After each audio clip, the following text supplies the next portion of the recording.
परित्राणाय साधूनां विनाशाय सदुष्कृतां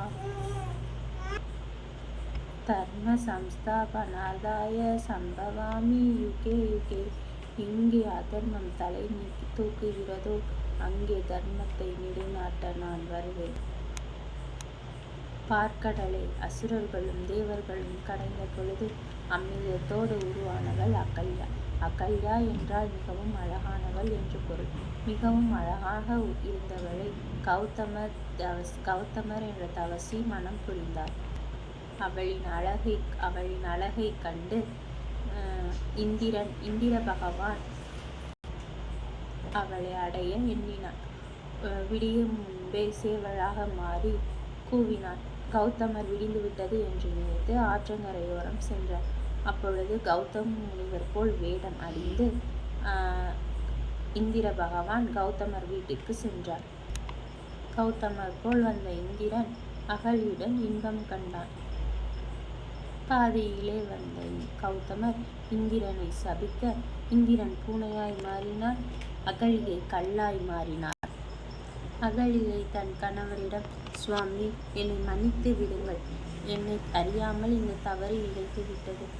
இதற்கு என்ன சாப விமோசனம் என்று கேட்டாள்.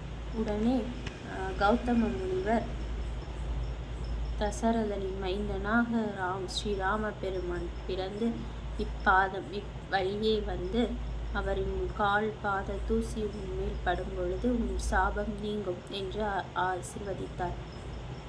அவ்வாறே அகலிகை பல்லாயிரம் ஆண்டுகளாக ஸ்ரீராம பிரானை தவம் செய்து கல்லாக இருந்தார். அவ்வழியே சென்ற ஸ்ரீராம பெருமான் பாத தூசி பட்டதும் அகலிகை தன் உருவம் கொண்டு பெண்ணாய் மாறினார். ராமரின் கால் தூசிப்பட்டதும் அமிர்தம் கொட்டினது போல் இருந்ததாம் அகலிகைக்கு. ஆம், கல் உருவம் நீங்கி நல் உருவமாக எழுந்து நின்றாள் அகலிகை. பல்லாயிரம் ஆண்டுகளாய் அகலிகை ஸ்ரீராமரை நினைத்திருந்தாள் அல்லவா? அதனால்தான் கோசலை விட மிக உயர்ந்த தாயாகிவிட்டாள். இதைத்தான் கம்பர் பாதம் படக்கூடாது என்பதற்காக பாத தூசிப்பட்டது என்று அக்காலத்தில் இராமாயணத்தில் கூறியிருக்கிறார்.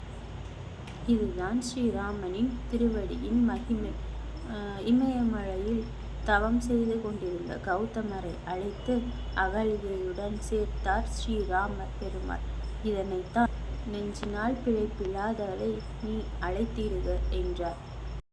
கௌதம முனிவரும் அகலிகையை ஏற்று ராமபெருமானின் ஆசியை பெற்றனர். இதனைத்தான் கம்பராமாயணத்தில் கம்பர் கண்ட கழல் குசை கல்குத்தன் கழல் துழல் கதுவ உண்ட பேதமை மயக்கற வேறுபட்டு உரு கொண்டு மெய் உணர்பவன் கழல் கூடியது ஒப்ப பண்டை வண்ணமாய் நின்றனன் மாமுனி பணிப்பான் என்றார். ஜெய் ஸ்ரீராம், ஜெய் ஸ்ரீராம், ஜெய் ஸ்ரீராம்.